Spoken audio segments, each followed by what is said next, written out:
चलिए आवाज दो भाई, इधर घुमाओ।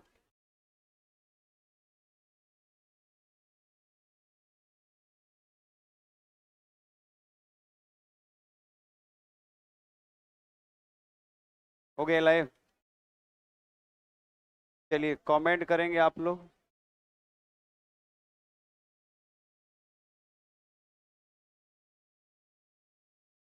27 से कितने नंबर? 27 से ना। चलिए ठीक है, 27 नंबर।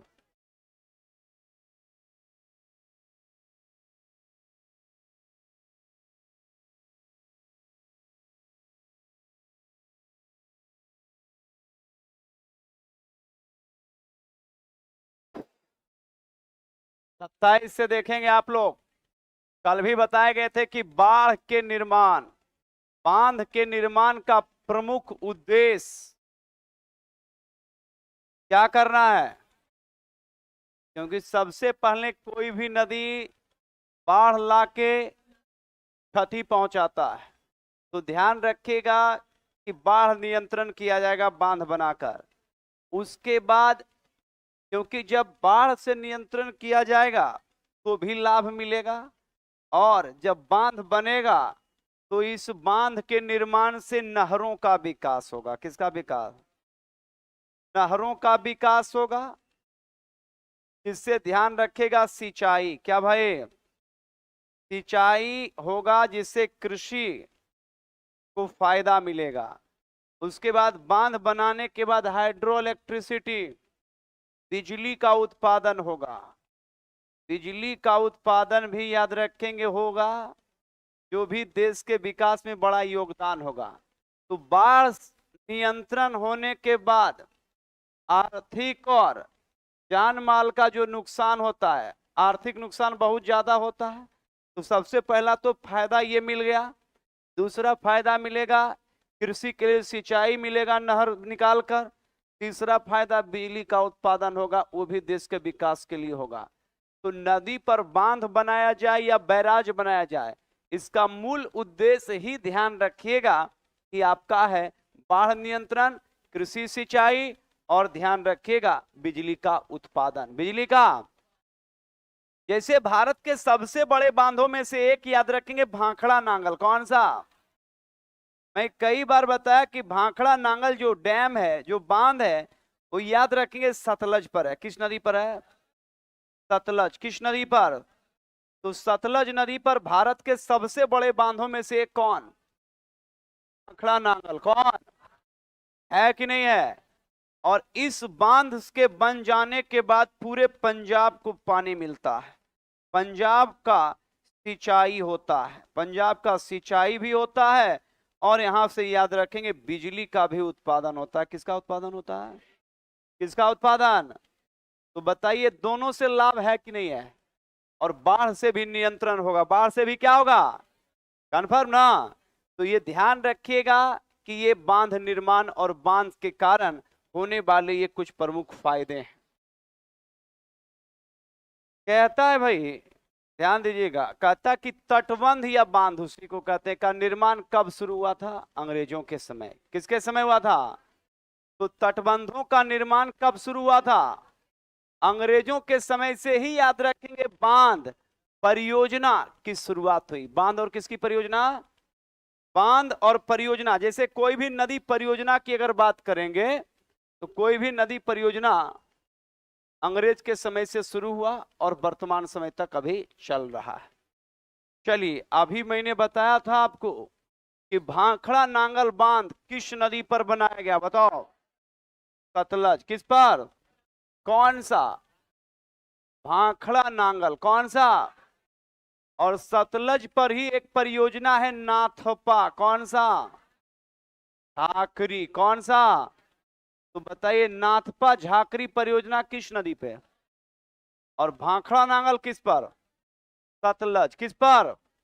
और अगर पूछ दे आपसे सलाल, कौन सा? बताइए, सलाल परियोजना। कौन परियोजना? दुलहस्ती। कौन सा? कौन परियोजना? और बगलिहार। कौन सा? कौन सा? बगलिहार परियोजना। कौन परियोजना? तो सलाल दुल्हस्ती बगलिहार, सलाल दुल्हस्ती, सलाल दुल्हस्ती, सलाल दुल्हस्ती, ये तीनों परियोजना है चिनाब नदी पर। किस नदी पर? किस नदी पर? तो चिनाब नदी पर तीन परियोजना कौन कौन? सलाल दुल्हस्ती और बगलिहार, सलाल दुल्हस्ती और, तो सलाल दुल्हस्ती और बगलिहार किस नदी पर है भाई? चिनाब। किस नदी पे? कौन कौन? सलाल दुल्हस्ती और, कन्फर्म ना? जबकि ध्यान रखिएगा, अगर पूछेगा कि बताइए कि पोंग परियोजना, कौन परियोजना, तो पोंग परियोजना या पोंग बांध की बात करेंगे, यह है ब्यास नदी पर। किस नदी पर? किस नदी पर? ब्यास नदी पर। किस नदी पर? जबकि आपसे अगर पूछ दे, ध्यान रखिएगा, तुलबुल परियोजना, कौन परियोजना, तो बताओ भाई तुलबुल परियोजना किस नदी पर है? झेलम पर। किस पर? किस नदी पर? झेलम नदी पर। कौन परियोजना? तुलबुल परियोजना। कौन परियोजना? तो तुलबुल परियोजना किस नदी पर? किस नदी पे? किस नदी पे? कौन सा? तो तुलबुल परियोजना किस नदी पे? झेलम। और सलाल दुल्हस्ती बगलिहार चिनाब, सलाल दुल्हस्ती बगलिहार किस पर? अब भाखड़ा नांगल सतलज, और नाथपा झाकरी सतलज, नाथपा झाकरी, कन्फर्म ना? पोंग बांध किस नदी पर? ब्यास। किस नदी पे? कन्फर्म ना? ये ध्यान रखिएगा, यही सब आएगा। सेट बनाते होंगे कुछ कुछ तो आता ही होगा, बात समझे? आ रहा है कि नहीं आ रहा? तो फायदा तो होगा, ध्यान रखिएगा। 3 महीना आईपीएल का यही फायदा होता है कि भारतीय टीम को बढ़िया बढ़िया खिलाड़ी मिल जाता है। तो अगर 3 4 6 महीना अगर आप प्रैक्टिस बढ़िया से कीजिएगा, तो आपको भी तो बढ़िया बढ़िया सब कुछ सवाल आपको याद हो जाएगा। और निरंतर अभ्यास, कोई मास्टर तुरा कह रहा है कि देख महीना 1.5 महीना 2 महीना में आओ तुरा मास्टर बना, बकलोल बना रहा है। सत्य बात है। अगर बच्चा 9 महीना में होता है, कोई डॉक्टर बोल रहा है कि तुरा 6 महीना में हो जाएगा, असंभव है कि नहीं? 7 महीना में भी होगा तो जो है ना 15 दिन शीशा में रखता है, तब वो जब थोड़ा इधर उधर किया तब ओकरा शीशा से निकालता है, तब ओकरा फिर देता है। तो जब प्रकृति के नियम नहीं हो सकता तो तुम्हारा नियम कैसे हो सकता है? कोई वजन 50 केजी तक सक्षम है, 150 केजी तो उठा नहीं पाएगा, 500 केजी तो उठा नहीं पाएगा जब तक कि प्रैक्टिस ना करे। वो भी प्रैक्टिस करता है जिम्नास्टिक तब होता है 150 200 केजी उठाता है, नॉर्मल व्यक्ति तो होगा नहीं। तो कोई भी व्यक्ति निरंतर अभ्यास से ही उसका रिजल्ट होता है। ये नहीं कि 2 दिन 10 दिन 1 महीना लग पढ़ लिए हो गया, नहीं। अगर 10 दिन आप बहुत रात दिन पढ़े और 10 दिन बैठ गए, वो आधा हो जाएगा बराबर। इसलिए कर निरंतर अभ्यास जरूरी है। चलो भाई ध्यान दो, नर्मदा परियोजना का कृत्रिम जलाशय को क्या कहते हैं? सरदार वल्लभ भाई पटेल। ऐसे नॉर्मल इसको सरदार सरोवर से, ऐसे पूरा नाम इंडिकेट है, लेकिन नर्मदा पर एक परियोजना है सरदार सरोवर। कौन? तो बताइए सरदार सरोवर परियोजना किस नदी पे? किस पे? नर्मदा के बारे में पूरे बता दिए हैं कि नर्मदा किस पठार से निकलती है भाई? मैकाले पठार। कौन पठार? तो पठार पूछे तब मैकाले, तो ये है ना। जब पूछे स्थान तो अमरकंटक। कौन? लेकिन लड़का लुसेंट पढ़ के किताब पढ़ के रात दिन अमरकंटक से निकाल दिया। अब भोरे पूछ दिया ये नदी निकलती है, बताइए मालवा पठार से, मैकाल पठार से, बुंदेलखंड छोटा नागपुर पठार से। तो पढ़ लिया तो मैकाले पठार ने, तो लड़का कह रहा है रतिया हम अमरकंटक पढ़े थे, ये अबरी किधर से दे दिया है, ये तो गलत लग रहा है हमको, है ना। इन गलत उलट नहीं है। तो पठार पूछेगा तो कौन? मैकाल। कौन? और अगर स्थान पूछे तो अमरकंटक है कहाँ? मध्य प्रदेश। कहाँ पे भाई? जबकि मेरे नालायकों धुआंधार। कौन? अब पूछेगा धुआंधार झरना। कौन झरना? किस नदी पे? नर्मदा। किस नदी पे? प्रश्न आएगा नर्मदा अपने मुहाने पर डेल्टा की एस्चुरी। कन्फर्म ना? तो एस्चुरी का निर्माण करती है कौन? फिर सवाल आएगा कि ये बताइए एस्चुरी निर्माण करती है लेकिन ये मैदान में बहती है कि भ्रंश घाटी? कन्फर्म ना? तो नर्मदा मैदान में नहीं बहती है। फिर सवाल आ गया कि ये दो पर्वत के बीच बहती है, विंध्याचल और कौन? तो विंध्याचल और, तो बताओ विंध्याचल पर्वत। कौन पर्वत? और सतपुड़ा। कौन? तो विंध्याचल पर्वत और सतपुड़ा पर्वत के बीच कौन बहती है? कौन? और ये अरब सागर या खंभात की खाड़ी। अरब सागर या, तो अरब सागर या खंभात की खाड़ी में कौन गिरती है? कौन? इस पर है सरदार सरोवर। कौन? गुजरात में। कहा? इस पर एक परियोजना है ओंकारेश्वर परियोजना। कौन? मध्य प्रदेश में। कहा? तो ओंकारेश्वर परियोजना कहां? मध्य प्रदेश। सरदार सरोवर गुजरात। सरदार सरोवर, इस पर है धुआंधार झरना। कौन? किस नदी पे? भ्रंश घाटी में कौन बहती है? दो पर्वत के बीच कौन बहती है? विंध्याचल और, विंध्याचल और। कन्फर्म ना? क्लियर? ध्यान रखिएगा, बस यही सब आएगा। बाकी सेठ कोई पागल लड़का नहीं है। कंपटीशन के अगर तैयारी कोई सोच लिया है तो उस सोच भी अगर कोई लिया है तो ठीक ही लड़का होगा। बात समझे? अगर सोच लिया कि हमको कंपटीशन, हमको नौकरी लेना है, तो समझ लीजिए कि वो ठीक लड़का है। तो ठीक लड़का है तो देखेगा ही। सवाल तो कहां से आ रहा है वो तो आप देखिएगा ना। चलिए खत्म हो गया जी। इसे को है कि हमको ये सब बेकार बुझ लिया है कि कॉल ऑनलाइन वाले टेंशन, फिर हम बुलाओ पीडीएफ लेके। अरे दवाई घट गया, कंपाउंडर को भेजो ना।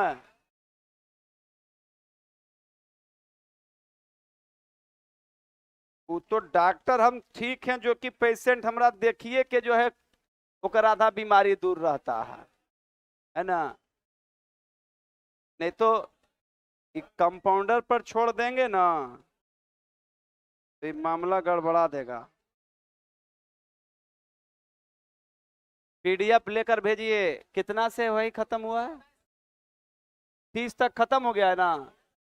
30 से लेकर भेजिए। 2 मिनट ऑनलाइन वाले, बस 2 मिनट में लग जाएगा। तब सोचना चाहिए।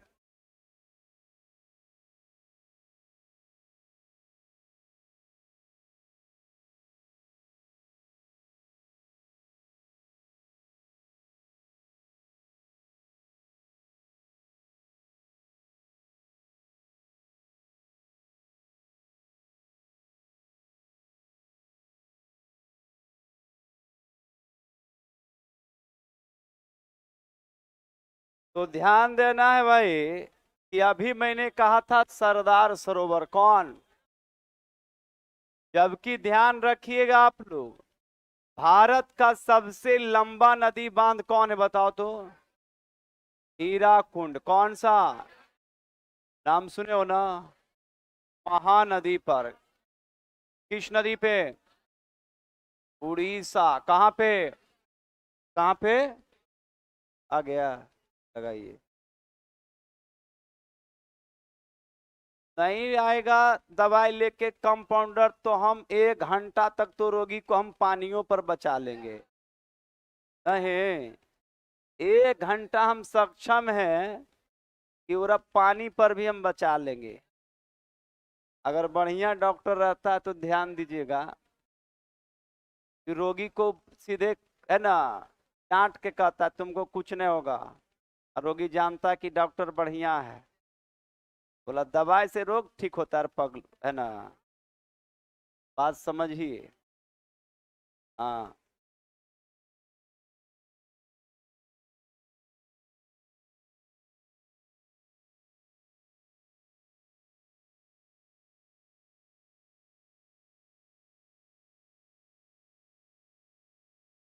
बस वही वाला है।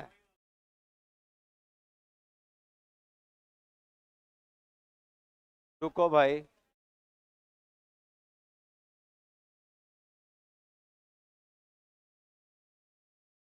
बोलो, कॉल करके नहीं है।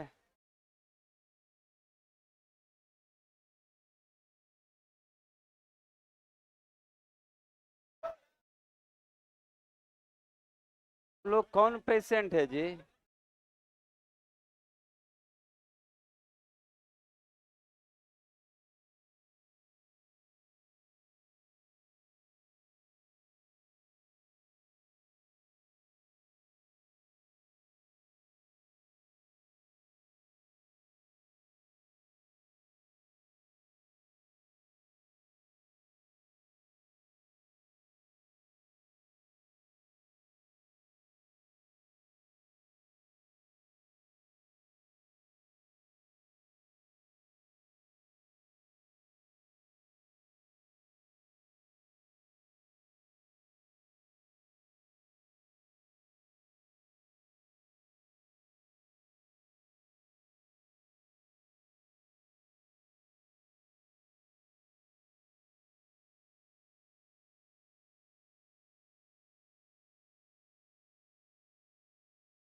ठीक है, अब चलिए।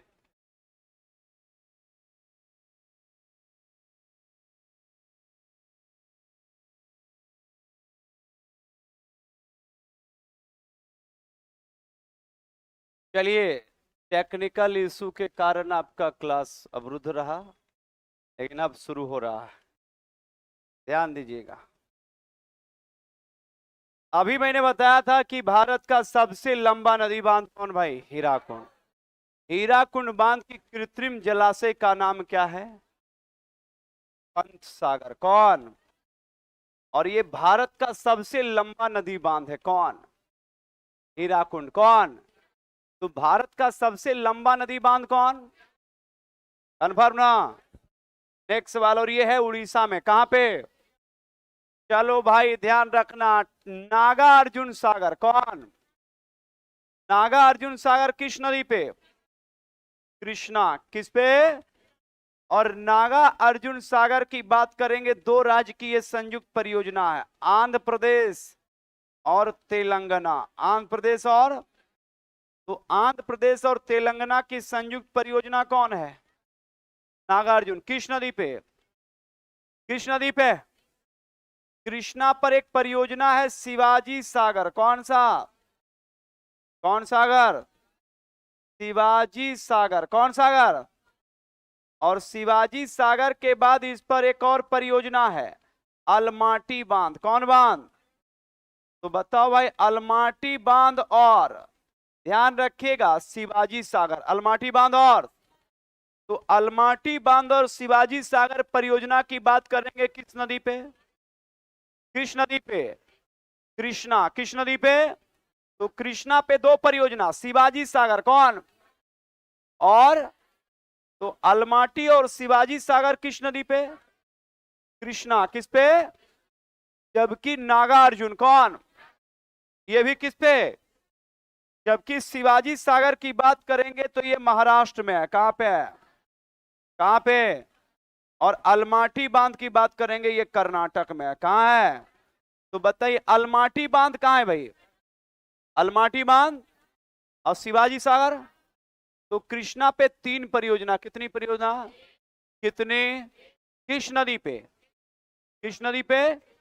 जबकि कई बार मैंने बताया कि कृष्णा की उत्पत्ति होती है महाबालेश्वर से। कहां से? तो बताओ भाई, महाबालेश्वर महाराष्ट्र। महाबालेश्वर कहां? तो महाबालेश्वर महाराष्ट्र से कौन नदी? कृष्णा। कौन कौन? और ये दक्षिण भारत की दूसरी सबसे लंबी नदी है। दक्षिण भारत की क्या है? तो दक्षिण भारत की दूसरी सबसे लंबी नदी कौन कौन कौन? तो दक्षिण भारत की दूसरी सबसे लंबी नदी कौन? और ये निकलती कहां से है? और ये गिरती है बंगाल की खाड़ी में। कहां पे? कौन सी नदी? कंफर्म ना? नेक्स्ट सवाल, टिकाऊ प्रबंध का मुख्य सिद्धांत क्या है? अस्थाई निर्माण। कौन निर्माण?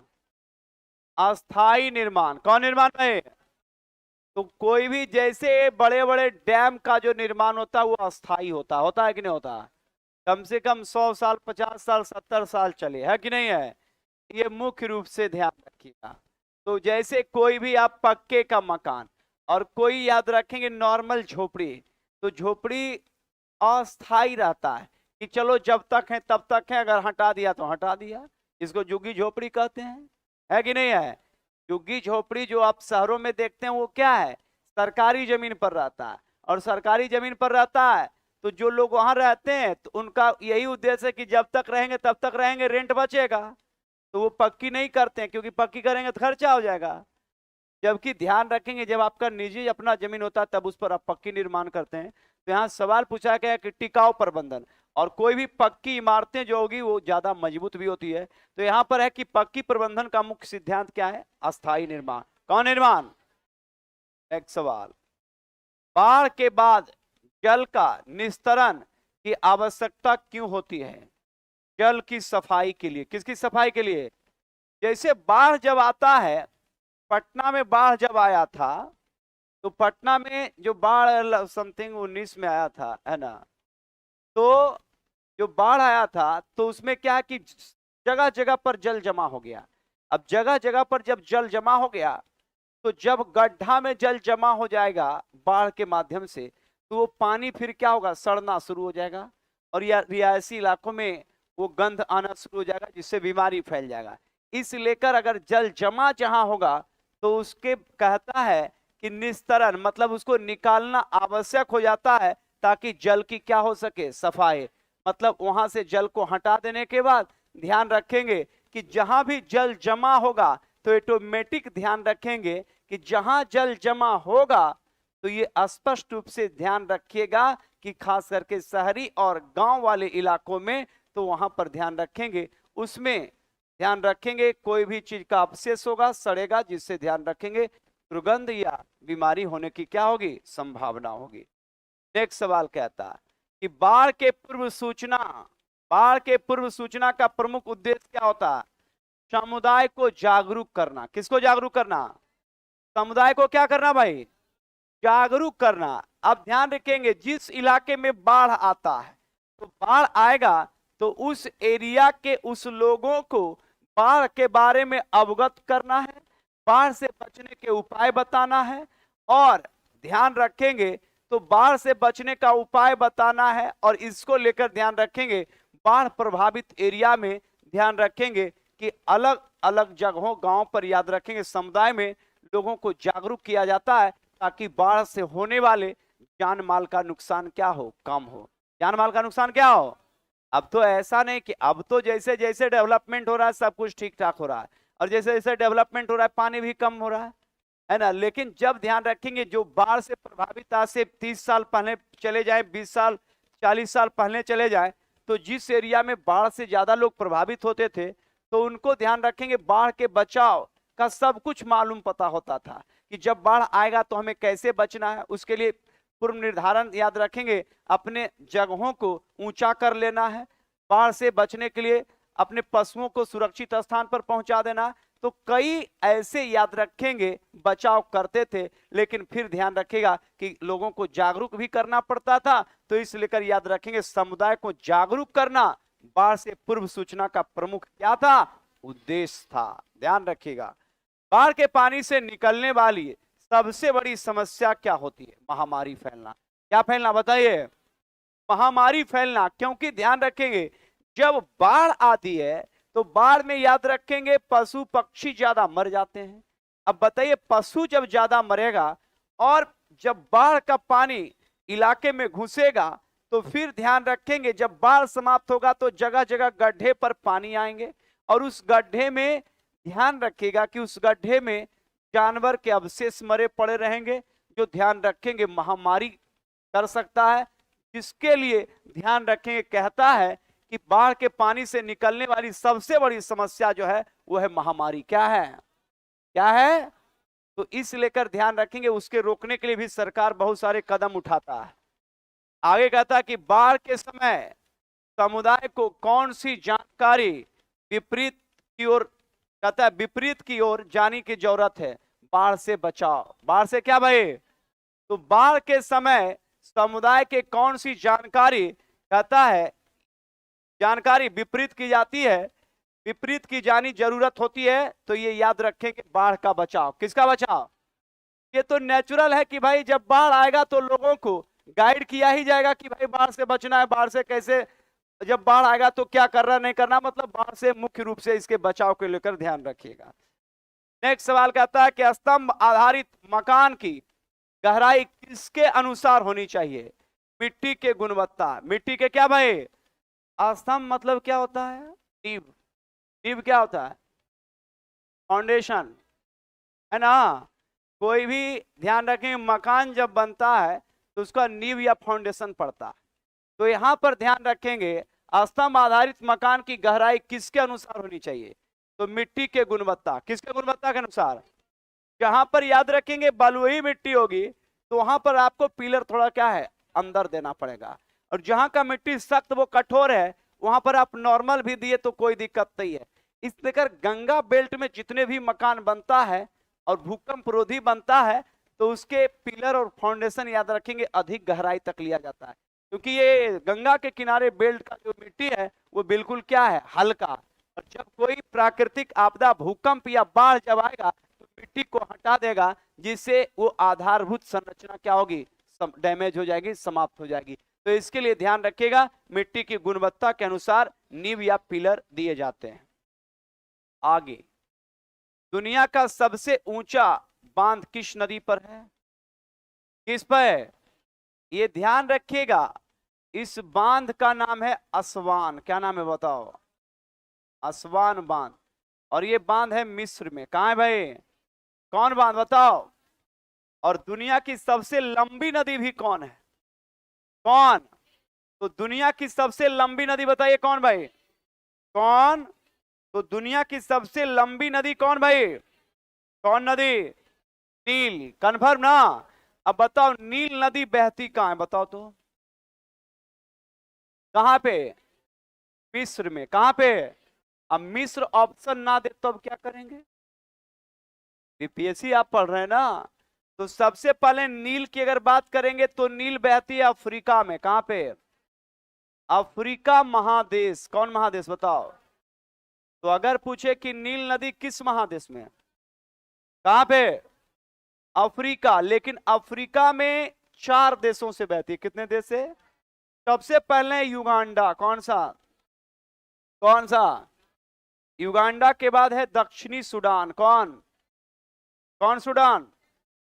दक्षिणी सूडान के बाद है सूडान। कौन सा? सूडान। और सूडान के बाद है मिस्र। कौन है भाई? तो बताओ ये कितने देश से बहती है? 4। कितने? कितने? बताओ पहला कौन? पहला युगांडा के बाद दक्षिणी सूडान, सूडान, कन्फर्म। नील नदी की जो उत्पत्ति होती है भाई, उत्पत्ति मतलब ये जहां से निकलती है ना, उस झील का नाम है विक्टोरिया झील। क्या नाम है बताओ?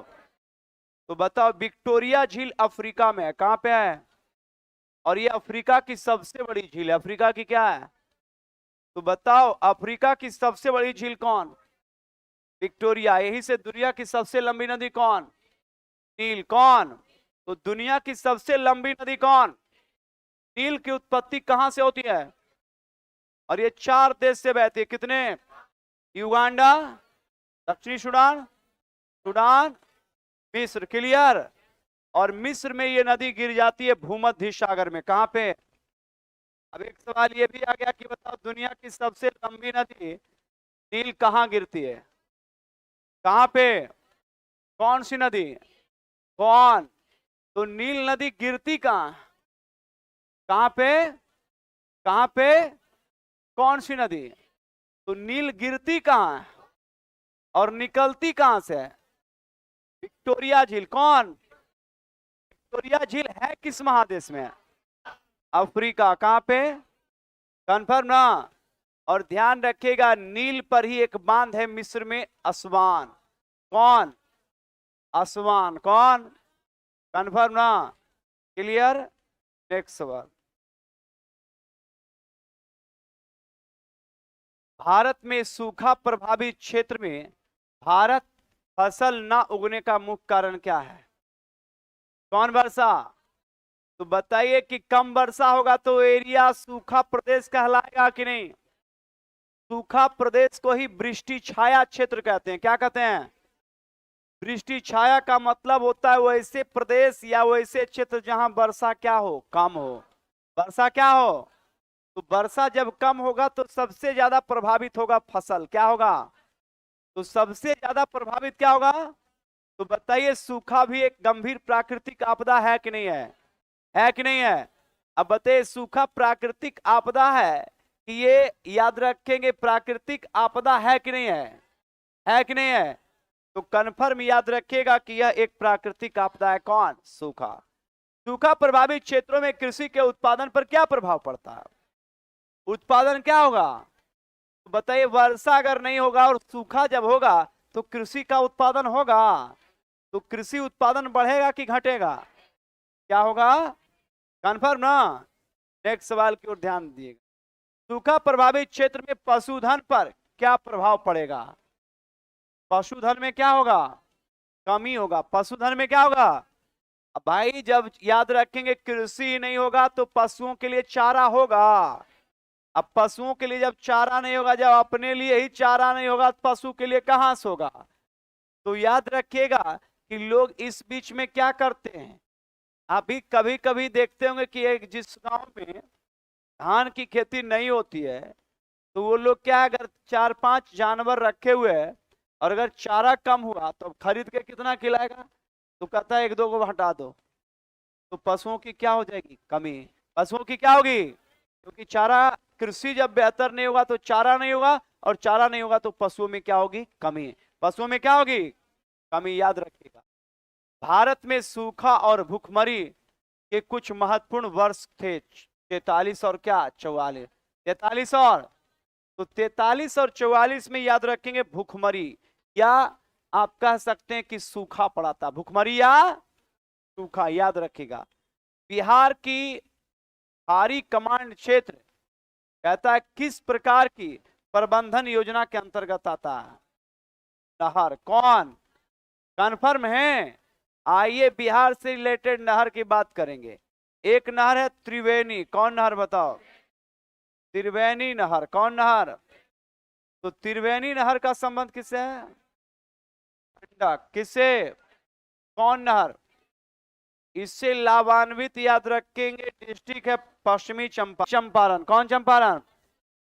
इसके अलावा गोपालगंज। कौन? कौन गंज बताओ भाई? कौन? इसके अलावा याद रखेंगे मोतिहारी। कौन सा? कौन सा? मुजफ्फरपुर। कौन सा? किस नहर से? किस नहर से? तो त्रिवेणी नहर किस नदी से निकलती है? किससे? किससे? कौन नहर? और एक है सोन नहर। कौन नहर? नाम सुने ना? कौन नहर भाई?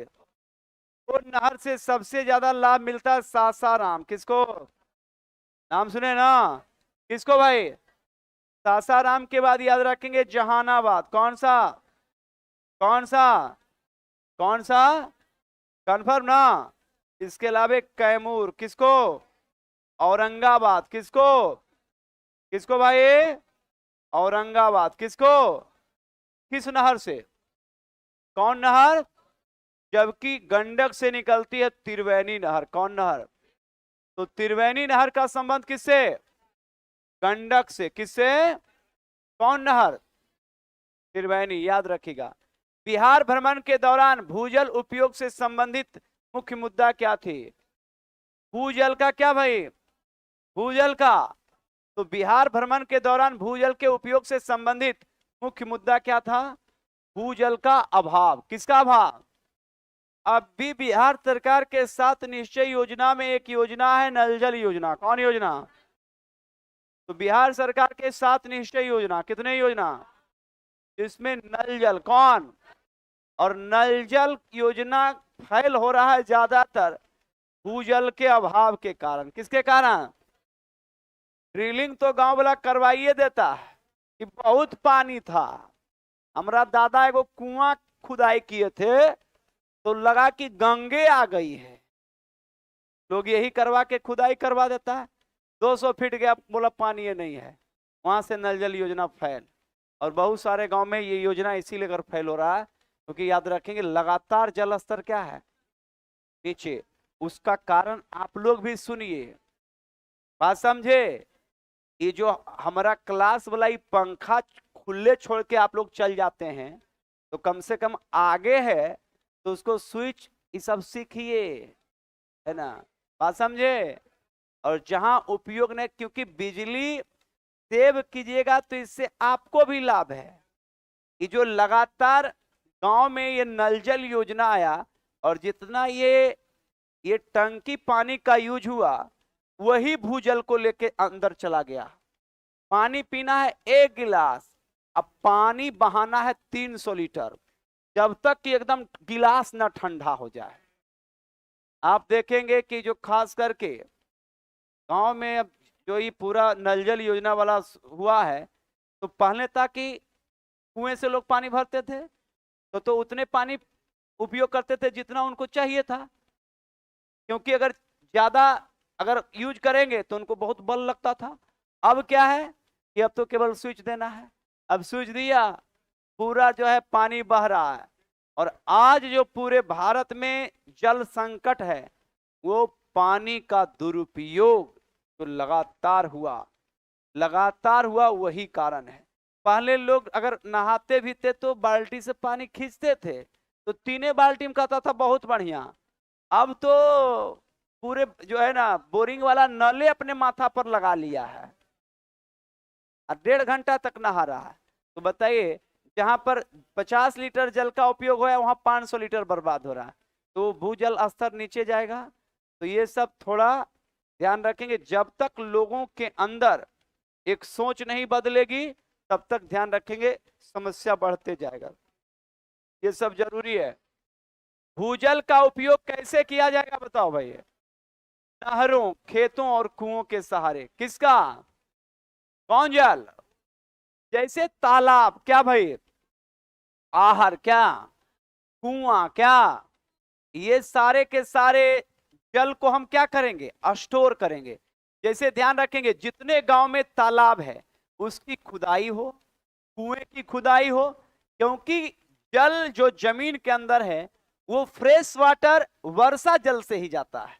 और जब वर्षा जल को हम संरक्षित करेंगे, तालाब, गांव में तालाब की खुदाई करेंगे, ज्यादा ज्यादा तालाब की खुदाई हो गांव के अंदर, और जितना हम जल को संरक्षित करेंगे, स्टोरेज करेंगे, उतना आपके गांव का जल स्तर बेहतर होगा और उतना शुद्ध पेयजल आपको उपलब्ध होगा। इस लेकर ज्यादा से ज्यादा याद रखेंगे भूजल संरक्षण के लिए कुएं को संरक्षित किया जाए। इस लेकर आप देखेंगे कि बिहार सरकार के 7 निश्चय योजना में एक था जीवन हरियाली योजना, है ना, जल जीवन हरियाली योजना था ना। इसके तहत याद रखेंगे पुराने कुएं को पुनरुद्धार करवाया गया और पुराने कुएं को संरक्षित किया गया। किया उसको जितना है सब में 50-50 हजार पैसा खाया और सबको जो है लोहा से बंधवा दिया। अब पूरा का पूरा उसका पुनरुद्धार किया। अब वो कुआं लगता है कि है ना मोहनजोदड़ो सभ्यता का कोई अवशेष है, ओकरा पूरा पेंट से रंग दिया है, के रंग दिया है हरा पेंट से और ऊपर से ग्रिल लगा दिया है। वहां पर जाने के बाद आपको लगेगा कि कोई सभ्यता में हम पहुंच गए हैं। और वही 200 साल के बाद जब अवशेष निकलेगा तो बोलेगा ये हमारे दादा का अवशेष है, देखो, है ना, दादा का कुआं का खुदाई, है ना। तो और ध्यान रखिएगा कि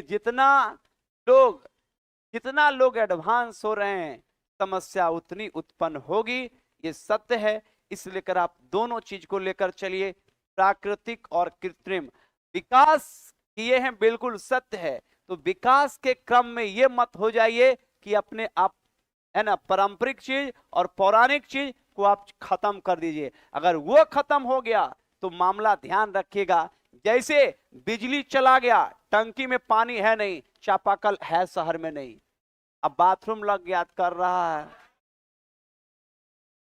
बात समझ रहे ना। और यही गांव में कुआं है, कुछ हो जाए, लाइन आए ना आए, और वो एक डिजीज पूरे दुनिया में बता दिया, कोरोना, कि गांव कितना सेव है। वो व्यक्ति जो जिंदगी में बाहर जो है बाथरूम नहीं जाता था, उस शहर वाला आया लोटा लेके जा रहा था, है ना, और की कहता है कि ये बहुत अच्छा यहां लग रहा है। अरे छोटा, वो कोरोना तुमको अच्छा करवाया, नहीं तो तुम तो इतना एडवांस और मद में चूर था कि अगर कोई पहले जो हमारे थोड़े से वृद्ध और हमारे थोड़े से जो गांव के लोग थे, अगर वो जा रहे हैं तो तुम तो वहां पर एडवांस गिरी बतियाता था। जब आता था दिल्ली से पहले तो ये कौन माहौल बना के रखा है, खुले में शौच करना, ये करना, वो करना, 100 साल पहले भी होता था, है ना। हम इसको बढ़ावा नहीं दे रहे हैं, लेकिन ये सत्य है कि ध्यान रखेंगे कुछ पौराणिक चीजों को भी रखना जरूरी है, जैसे कुआं, तालाब, ये भी जरूरी है। अगर ये खत्म हुआ तो ध्यान रखिएगा कि आने वाले समय में लोगों के लिए और भी गंभीर समस्या होगी। और अभी सारे बिहार यूपी के गांव के लोग हैं, वो ध्यान रखिएगा कि मई और जून में लगभग गांव में जल संकट होता है कि नहीं होता, पूरा का पूरा जल संकट होता है। तो इसको ध्यान में रखना है। तो जल संकट को तभी हम दूर कर सकते हैं जब जल को हम क्या करेंगे, संरक्षित करेंगे। नेक्स्ट सवाल, कुओं और कहता है बावड़ियों के माध्यम से जल की पुनः पूर्ति कैसे होगी, जल संचयन द्वारा। किसके द्वारा, जैसे कुआं का लेयर चला गया इसलिए क्योंकि चापाकल ही है 300 फीट में, तो ऊपर में पानी रहेगा। अरे पानी का तो एक अपना नेचुरल नियम है कि वो नीचे जाएगा। तो जब 300 फीट पानी चापे कल में नहीं है तो 50 फीट कुआं में पानी रहेगा, क्योंकि हमने तो बर्बाद कर दिया 300 फीट तक करके। पानी को बर्बाद नहीं किया, बिल्कुल पानी को पानी जैसा बहा दिया हमने, है ना। और पानी को जब मैंने खत्म कर दिया तो 300 फीट में पानी जब नहीं रहेगा तो बताइए 50 फीट कुएं में पानी रहेगा। तो तभी हम उसको संरक्षित कर सकते हैं जब बड़े पैमाने पर तालाब, कुएं की खुदाई करेंगे और जल संरक्षण को लेकर जागरूक हम लोग होंगे, है ना। तभी ध्यान रखेंगे हम अपने जल को संरक्षित कर सकते हैं, बचा सकते हैं, ताकि भविष्य में आने वाले पीढ़ी के लिए कोई प्रॉब्लम ना हो। चलिए नेक्स्ट सवाल की ओर चलेंगे। कहता है कि वर्षा जल संचयन का उद्देश्य क्या है, जल संरक्षण। कौन संरक्षण, तो जल संरक्षण की अगर बात करेंगे तो जल संरक्षण हम तभी करेंगे वर्षा जल। कौन जल, क्योंकि पृथ्वी पर धरातल पर देखिए, धरातल पर जल के मुख्य स्रोत क्या है, और यही वर्षा जल को हम कुएं, तालाब के माध्यम से क्या करते हैं, जमा करते हैं, और वही पानी फिर धरती के क्या जाता है, अंदर, और फिर उसी को हम बोरिंग या नलकूप के माध्यम से क्या करते हैं, बाहर निकालते हैं। तो जब स्टोरेज ही नहीं होगा तो बताएंगे आप निकालते रहेंगे तो एक दिन तो समाप्त हो जाएगा। इसलिए कर वर्षा जल को ज्यादा से ज्यादा, इसलिए कर आप देखते होंगे कि आपके गांव में मनरेगा नरेगा के माध्यम से आपके गांव के ग्रीष्म काल जब गर्मी आता है तो जितना आपके गांव में तालाब है, आहर है, या जहां पर पानी स्टोरेज होता है, नहर है, ये सभी की सफाई और गड्ढा करवाया जाता है ताकि वर्षा ऋतु आने के बाद उसमें पानी स्टोरेज हो, सिंचाई के लिए भी उपयोग हो, और फिर वो धीरे धीरे ध्यान रखेंगे वो धरती के अंदर जाएगा, जिससे जल संचयन या जल संरक्षित होगा। तो जल संरक्षित तभी होगा जब वर्षा के जल को हम क्या करेंगे, संरक्षित करेंगे। क्लियर ना? चलिए, तो ये देखिए, कुछ कुछ को देखिए, इस सब लड़की को अब बीच में मन नहीं लग रहा है ना।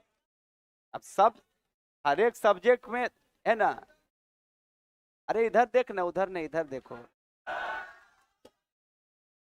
अब जो सब्जेक्ट है एससीईआरटी, उसको तो हमको पढ़ाना पड़ेगा।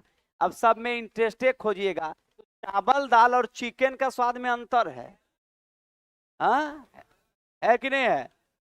तो बात समझिए, है ना। पढ़ाना तो हमको ये भी है, इंटरेस्ट पैदा करना है।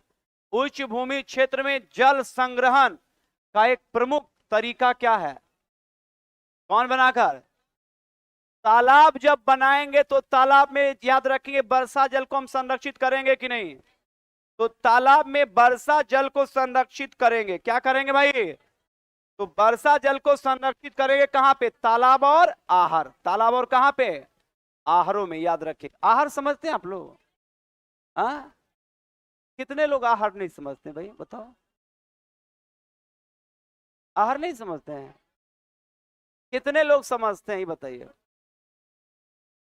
ये लोग, हाँ चलो, नहीं समझते तो नहीं समझ, बात समझ लीजिए, आपको मैं समझा रहा हूं। आहार आप देखेंगे उत्तरी बिहार में आहार आपको नहीं मिलेगा। दक्षिणी बिहार में बांका, जमुई, शेखपुरा, लखीसराय वाले बेल्ट में, मुंगेर वाले बेल्ट में, हाँ ये सब मिलता। आहर इस तालाब का बड़का भाई। आहर जो होता है वो तालाब का क्या होता है? जैसे एक है नहर, नहर के किनारे हमका ले चल यारा धीरे धीरे। तो नहर तो आप समझ गए, नहर समझे ना मेरे नालायकों? नहर या तो सीधा होगा, ज्यादातर सीधा नहर होगा। ये नहर क्या होता है, बात समझिए। बड़े डैम, नहर वही, नहर दो प्रकार के होंगे, एक नदी से नहर निकाले जाते हैं और एक डैम से नहर निकाले जाते हैं। तो आप दक्षिण बिहार आप आएंगे तो जो पहाड़ी बेल्ट है वहां पर कुछ छोटे छोटे डैम हैं। उस डैम से, अब ये डैम है और ये डैम में फाटक लगा हुआ है, इससे ये नहर में पानी को क्या किया जाएगा, जमा किया जाएगा।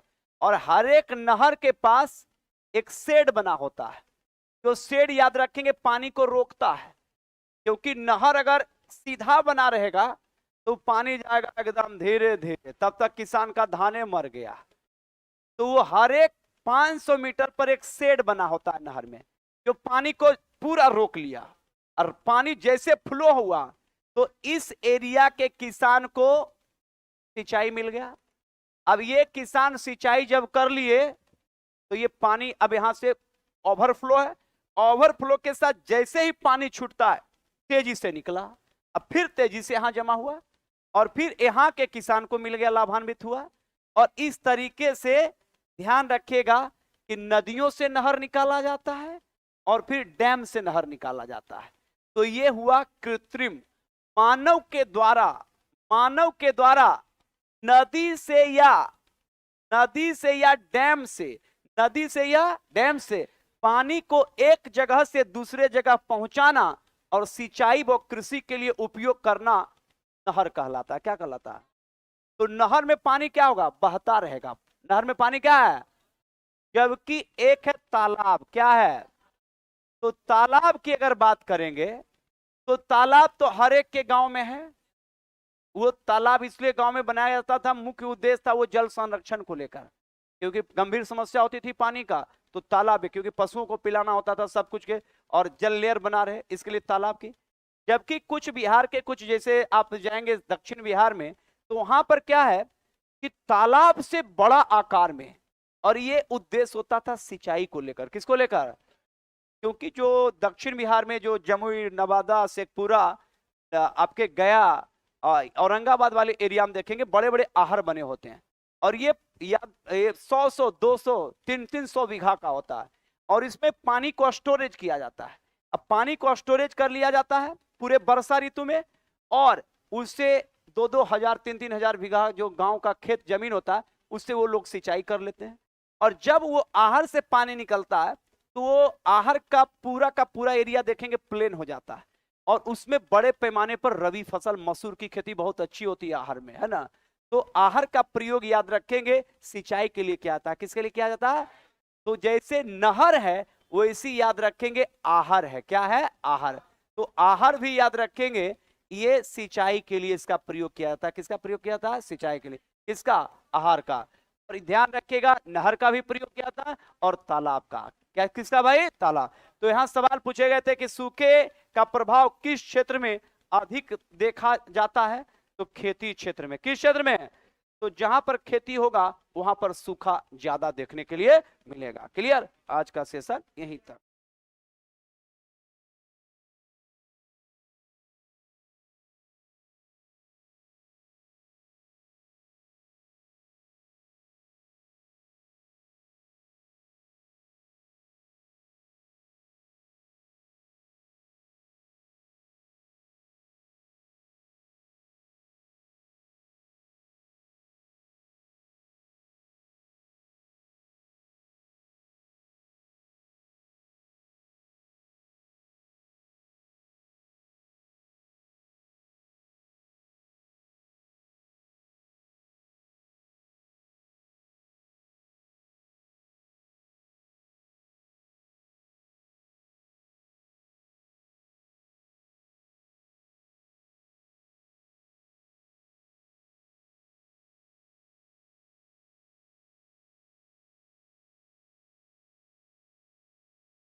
हेलो, सभी को गुड आफ्टरनून।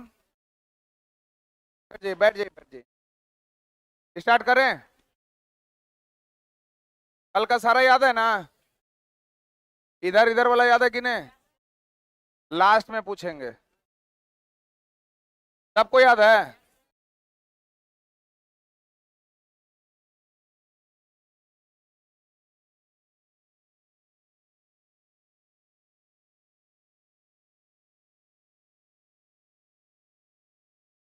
सबको याद है? बोलिए 15 किधर? सब लोग नहीं बोल रहे हैं। इधर 16, 29, 30, 14, 30, इधर किधर? 29, 30 इधर ही है ना? 20, 21, 21 का ए, 22, 23, 24, 25, 26, 27, 29। मतलब ठीक है, चलिए।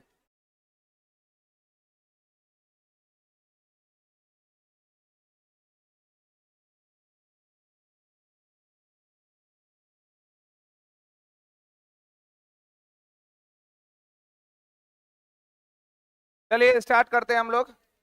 पहला प्रश्न है, 6 हो गया है क्या? संविधान निषेध के अनुच्छेद 15 के तहत किन आधारों पर भेदभाव का निषेध किया गया है? आर्टिकल कितना? आर्टिकल कितना है ये? 15। धर्म, जाति, मूल वंश, जाति के आधार पर किसी प्रकार का भेदभाव नहीं होगा। ये फंडामेंटल राइट के अंतर्गत आएगा कि नहीं? नहीं आएगा। 12 से कितना है फंडामेंटल राइट? 35। भाग कितना है? 3। कहां पर बना था ये? ब्रिटेन में। और ब्रिटेन से अडॉप्ट किया कौन? और यूएसए से लिया कौन? तो यहाँ जो पहला पॉइंट था समानता का अधिकार, पहला यही था ना, समानता का अधिकार। 14 से कितना? 18। 14 में है विधि के समक्ष समता और समान संरक्षण, यही ना है? अगर आपसे पूछेगा कि समानता का अधिकार, अगर आपसे पूछेगा समानता का अधिकार, तो समानता का अधिकार कितना से कितना आर्टिकल हुआ? 14 से 18, यही ना है मौलिक अधिकार के अंतर्गत। अब इसमें जो 14 है आर्टिकल 14 में क्या है? विधि के समक्ष क्या है? समता। विधि के समक्ष समता और समान संरक्षण, और समान संरक्षण, यही है ना? दो अलग अलग पॉइंट है। यानी विधि से कानून सबके लिए क्या है? बराबर। और इसके लिए समान प्रोटेक्शन का भी बात ये करता है ना। तो विधि के समक्ष समता और समान संरक्षण कितने में? 14 में। धर्म, जाति, मूल वंश, धर्म, जाति, लिंग, मूल वंश आदि के आधार पे कोई भेदभाव नहीं होगा। कौन सा आर्टिकल में है? आर्टिकल 15। लोक नियोजन में अवसर की समता। जो लोक नियोजन होगा, जो सरकारी नौकरियां होगी या सरकारी नियोजन होगा, उसमें लोक नियोजन में अवसर की क्या है? अवसर की समानता। 17 में क्या है? अस्पृश्यता का अंत, यानी छुआछूत का क्या होना चाहिए? अंत होना चाहिए। इसी को बोलते छुआछूत, है ना? इसका क्या होना चाहिए? अंत। आर्टिकल 18 में क्या है? उपाधियों का अंत, शिक्षा और सेना को छोड़कर। उपाधियों का अंत, किसको किसको छोड़कर? शिक्षा और सेना। शिक्षा और सेना को छोड़कर उपाधियों का अंत। ये कितना आर्टिकल हो गया टोटल? 1, 2, 3, 4, 5। तो कभी कभी क्वेश्चन पूछता है कि समानता के अधिकार के अंतर्गत कितने तरह के आर्टिकल हैं? 5। 14 में क्या बोले? विधि के समक्ष समान समरसता। याद हुआ है? कितने लोगों को याद है? हाथ उठाइए। तो अगर आपसे पूछेगा विधि के समक्ष समता और समान संरक्षण, कितना आर्टिकल? अस्पृश्यता का अंत, अस्पृश्यता का अंत, उपाधियों का अंत, उपाधियों का अंत, धर्म, जाति, मूल वंश के आधार पर कोई भेदभाव नहीं, लोक नियोजन में अवसर की समता, उपाधियों का अंत। क्लियर है? विधि के समक्ष समता और समान संरक्षण कितना में? समानता का अधिकार कितना से कितना? 14 से। विधि के समक्ष समता और समान संरक्षण, धर्म, जाति, मूल वंश के आधार पर कोई भेदभाव नहीं, लोक नियोजन में अवसर की समता, अस्पृश्यता का अंत, उपाधियों का अंत, किसको किसको छोड़कर? शिक्षा और आगे बढ़े, फिर पूछेंगे अभी हम। नेक्स्ट, रिमोट नहीं है। ऑस्ट्रेलिया का धावक कौन था? ये एससीईआरटी का क्वेश्चन का है। इसका नाम है पीटर नॉर्मन। क्या है? बहुत सारे ऐसे धावक है, इसको आप देख सकते हैं, ये है पीटर नॉर्मन। इसके बारे में खूबी क्या है? ये पीटर जॉर्ज नॉर्मन इनका पूरा नाम है। ये एक ऑस्ट्रेलियाई ट्रैक एथलीट थे जिन्होंने 1968 के ग्रीष्मकालीन ओलंपिक में 200 मीटर दौड़ में कौन सा पदक जीता है? रजत पदक। तो इसके बारे में थोड़ा जानकारियां इकट्ठा कर लीजिए। तो चूंकि ये ऑस्ट्रेलिया के धावक है, जैसे आप एक नाम सुनेंगे हुसैन बोल्ट, नाम सुने हैं? विश्व का सबसे तेज धावक कौन, कहाँ का रहने वाला है? तो उसी तरह ऑस्ट्रेलिया का एक धावक है जिसका नाम क्या है, पीटर नॉर्मन। तो लिख लीजिए ऑस्ट्रेलिया का धावक क्वेश्चन में है ही, पीटर नॉर्मन लिख के उसके बारे में डैश देकर लिखिए। देखिए इन्होंने क्या भी डैश देकर लिखे 1968 में 1968 लिखा हुआ है, 1968 में ग्रीष्मकालीन ओलंपिक में 1968 में 1968 में ग्रीष्मकालीन ओलंपिक में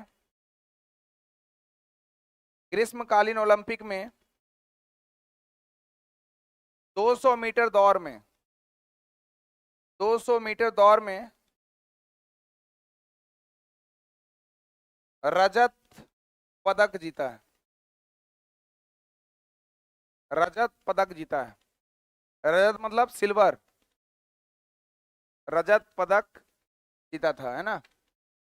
एक इसका संबंध है किससे, धावक, ऑस्ट्रेलिया धावक एथलीट है, इसका नाम है पीटर नॉर्मन। क्या नाम है, पीटर नॉर्मन। तो इसी तरह का एक दो प्रश्न और आ सकता है, उससे रिलेटेड लिख लीजिए ऑस्ट्रेलिया के अन्य धावक, हेडिंग दे दीजिए ऑस्ट्रेलिया के अन्य धावक का नाम। ठीक है, कैथी फ्रीमैन, यहां लिख दे रहे हैं कैथी फ्रीमैन, कैथी फ्रीमैन धावक है ये भी, कैथी फ्रीमैन लिख लिए। इसके बाद गाउट, पीटर बोल, ये सब है, गाउट, पीटर बोल, अलग अलग नाम है सर।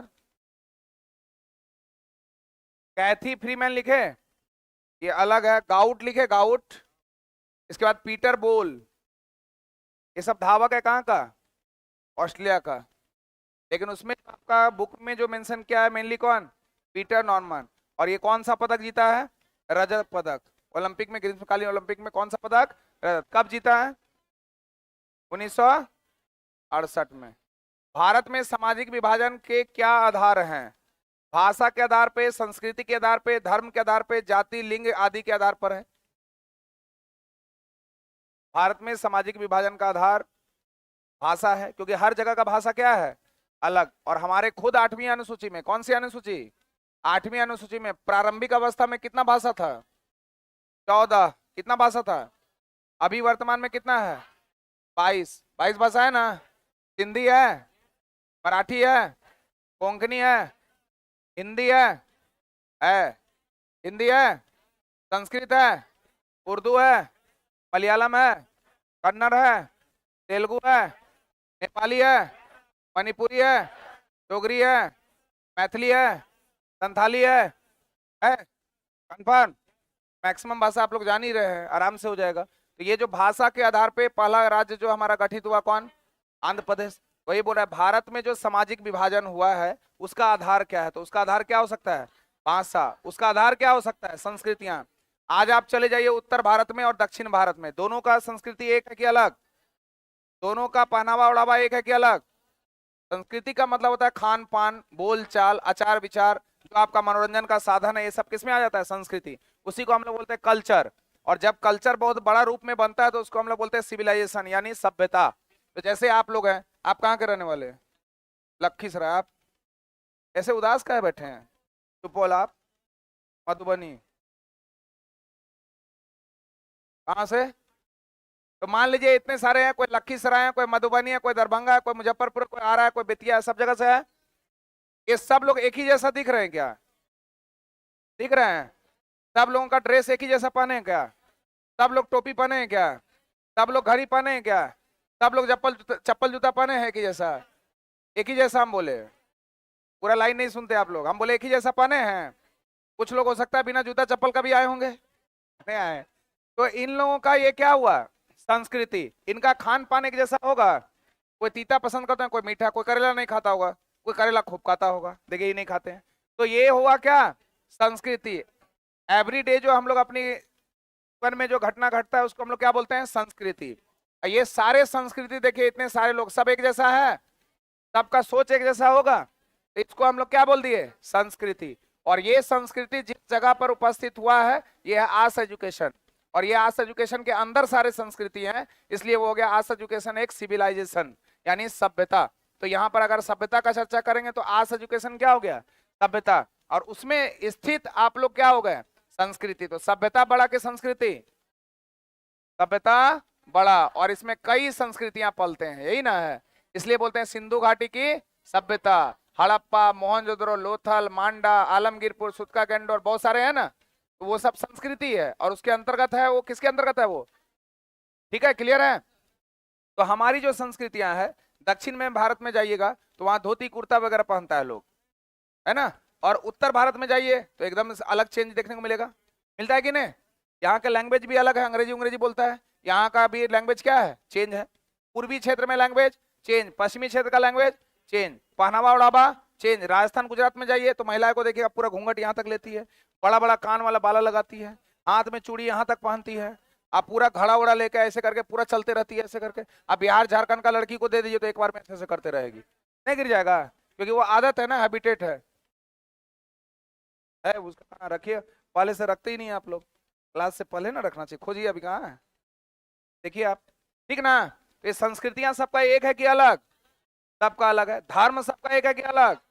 अलग है। हमारे यहाँ तो खुद बताया गया है संविधान में कि पंथ निरपेक्ष है, सेकुलर है, यहाँ विभिन्न प्रकार के, यहाँ कोई भी खास धर्म के प्रायोरिटीज नहीं दिया गया, बल्कि सभी धर्मों का मिश्रण यहाँ देखने को मिलेगा। हमारे यहाँ जाति एक है कि अलग?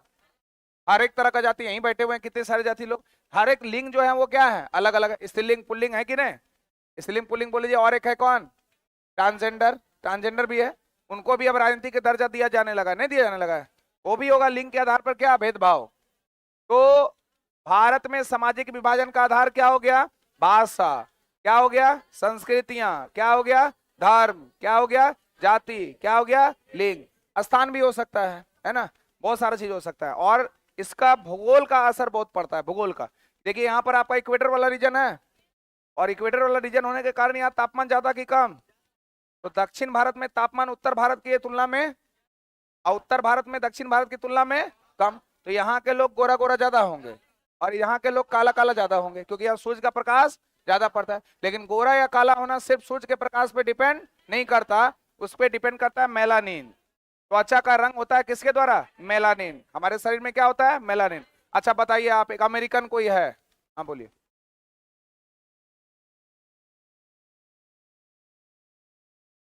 उसको एक अलग ही कैटेगरी उसका बनाया जा रहा है, हालांकि कुछ अधिकार तो दिया गया, इसके बारे में हमको भी अच्छे से जानकारी नहीं है, देखना होगा उसको, एक बार सर्च करिए ना, हमको भी बताइए, किसी का आसपास देखिए। चलिए देखिए, अभी हम क्या बता रहे, कहाँ तुरंत आंसर, क्वेश्चन पूछना हो तो हाथ उठा के रखिए, ठीक। और जब मेरा फुल स्टॉप हो जाएगा तब आप बोले, क्योंकि एक रिदम में बोल रहे होते हैं ना। अब वो रिदम क्या होगा, गाड़ी क्या कर दिए हैं, रोक दिए, आगे जाके वो लटका दिए ऐसे, मेरा गाड़ी ब्रेक हो गया है। अब हम सोच रहे हैं कहाँ थे हम,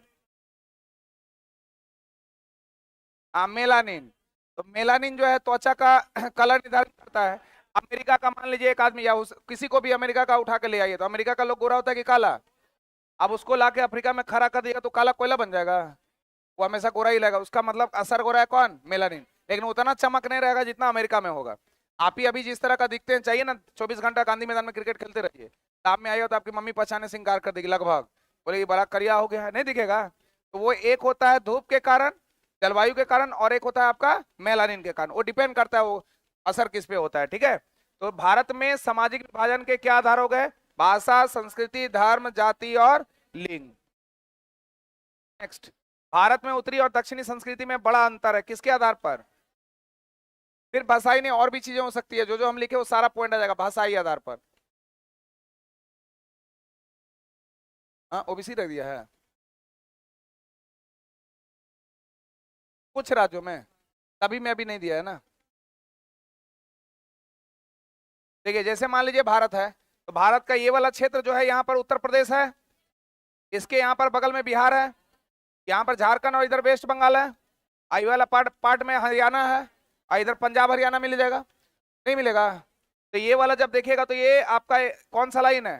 कर्क रेखा। 3.5 डिग्री नॉर्थ लैटिट्यूड को क्या बोलते हैं? कर्क रेखा। कर्क रेखा है ना, कितने राज्यों से गुजरता है? 8 8 ना। गुजरात है, राजस्थान है, मध्य प्रदेश है, छत्तीसगढ़ है, बिहार है, नहीं बिहार है, अब कैसे बोल दिया सर, झारखंड है, पश्चिम बंगाल है, त्रिपुरा है, मिजोरम है, ये सब बताएं पश्चिम से पूरब, पश्चिम से पूरब। उसी तरह पूछेगा पश्चिम से पूरब सजाइए, तो सजा देना, तभी पता चलेगा जब भारत का पूरा राज्य आपके दिमाग में है तब। अब ये वेस्ट बंगाल वाला इलाका में देखिए, यहाँ खाना खाने को बोलते हैं क्या, माछ भात खाबो बोलता है ना, मछली चावल खाएंगे तो उसको बोलता है, वहां का लोग चावल ज्यादा पसंद करता है बंगाली लोग, है ना, तो बोलता है माछ भात खाबो बोलता है कि नहीं। और पंजाब हरियाणा में बोलता है रोटी लगाओ, रोटी, रोटी मट्ठा ये सब खाता है, मोटा अनाज सब खाता है। और यूपी वाला बोलता है दोनों लाओ, है ना, 2 रोटी और चावल देना भाई, बोलता है कि नहीं। तो ये उत्तर प्रदेश बीच में ना हो गया, इधर वाला पार्ट से ले लिया रोटी और इधर वाला पार्ट से ले लिया क्या, चावल, तो बोला चावल और रोटी दोनों लगाना भाई, यूपी वाला बोलता है ना। ये बना किसके अनुसार, आपके क्लाइमेट के अनुसार, किसके अनुसार, क्लाइमेट, जैसा जलवायु रहेगा वैसा। जैसे देखिएगा अरब वगैरह का प्रदेश में रहने वाले लोग थोड़ा सा तुलनात्मक रूप से हिंसक होते हैं अरब प्रदेश में, कारण है कि वो जुझारू हो चुका है, बंजर भूमि में काम करता है ना।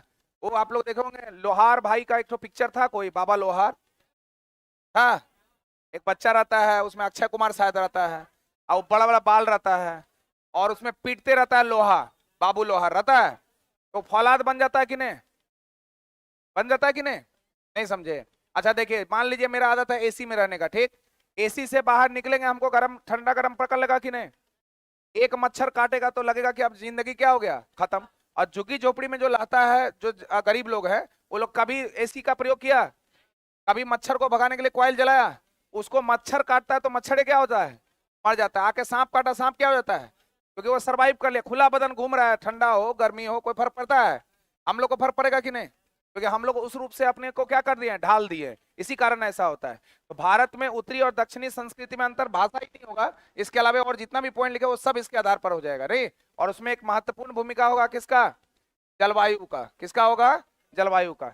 उत्तरी आयरलैंड के लोग किन 2 खेमों में बटे हुए हैं, प्रोटेस्टेंट और कैथोलिक, ये एक प्रकार का ईसाई का बटा हुआ 2 रूप है। प्रोटेस्टेंट पढ़े थे हम लोग वहां भी वर्ल्ड हिस्ट्री में, और ये कैथोलिक, 2 भाग में बटा हुआ, जैसे कैसे मुस्लिम होता है शिया और सुन्नी, तो उसी प्रकार ये लोग बटा हुआ है। कौन, उत्तरी आयरलैंड के 2 खेमों में बटा हुआ है, एक प्रोटेस्टेंट और एक है कैथोलिक। देखिए कभी कभी सुनने में आपको मिलता है कैथोलिक चैरिटी, जो अनुदान करने वाले लोग हैं, जिसका संबंध किससे है, ईसाई से, किससे संबंध है, ईसाई से। उत्तरी आयरलैंड किसका हिस्सा है, ग्रेट ब्रिटेन का, किसका हिस्सा है, यहां पर देख लीजिए, ये है नॉर्दर्न आइलैंड, दिख रहा है, और ये आपका यूनाइटेड किंगडम, और इसी का एक पार्ट माना जाता है किसको, आयरलैंड को। कौन सा आयरलैंड को, उत्तरी आयरलैंड को। तो उत्तरी आयरलैंड किसका हिस्सा है, ग्रेट ब्रिटेन का हिस्सा है। किसका हिस्सा है, ग्रेट ब्रिटेन। कौन अखंडता और एकता का प्रतीक है, भारत, हमारे संविधान के प्रस्तावना में भी लिखा है ना, एकता और अखंडता का प्रतीक है कौन, भारत।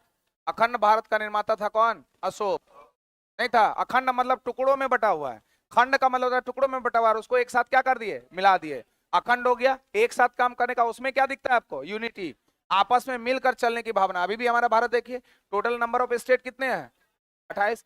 जो हम लोग भारत की विशेषता में अगर बोलते हैं तो हमारे भारत में संघीय प्रणाली है कि नहीं, संघीय प्रणाली का मतलब कितने लोग जानते हैं, हाथ उठाइए। संघीय प्रणाली का मतलब कितने लोग जानते हैं, हाथ उठाइए। क्या है,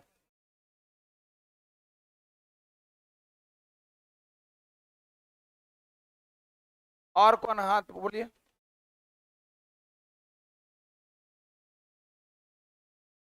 ठीक है, कितने लोग नहीं जानते वो हाथ उठाइए।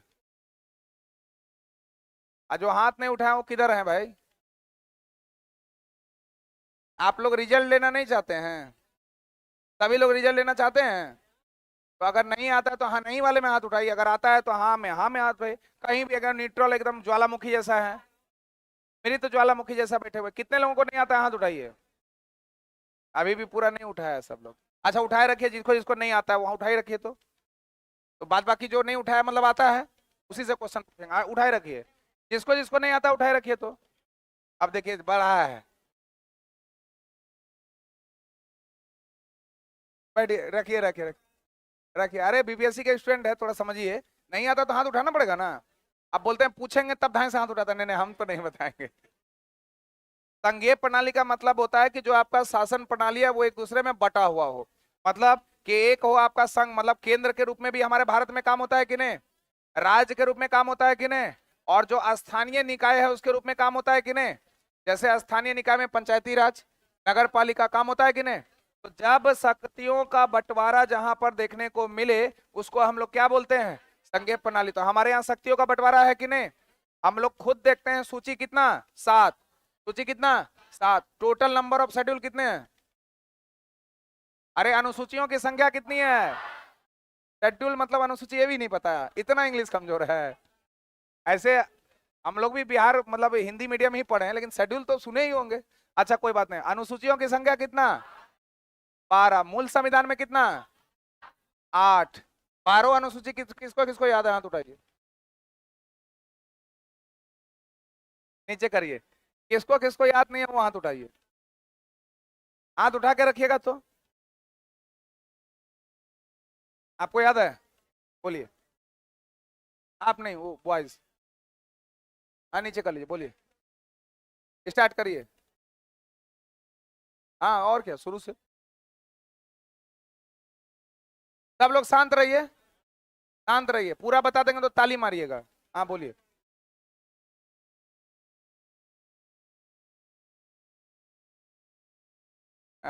दूसरा में ही लटक है, बैठिए। और कौन है जिसको नहीं आता है हाथ उठाइए। अभी तो पकड़ागा जिसको नहीं आता है, हाथ उठा के रखिए। आपको आता है तो हाथ क्यों नहीं उठाई हैं? आपको आता है, हाथ उठा के रखिए। आता है? हाँ हाँ बोलिए। हाँ हाथ नीचे कर लीजिए। ए सब लोग सुनिए।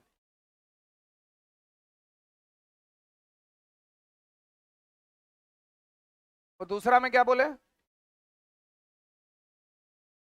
दू- आप लोग से नहीं, जो उनको बोल रहे हैं वही बोलने दीजिए। हाँ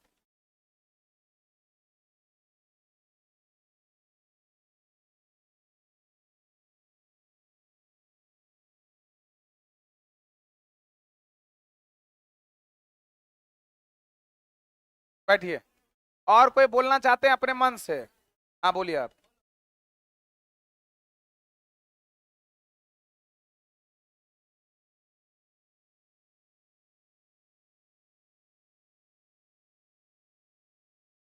कौन कौन चार राज्य हैं?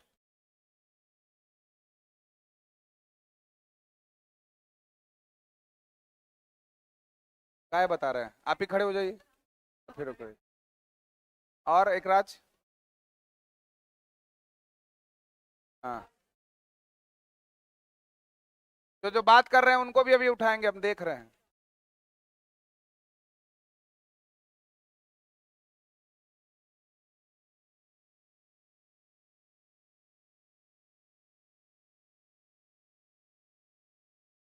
क्या नाम है? राघव कुमार के लिए तालियां कर दीजिए आप लोग।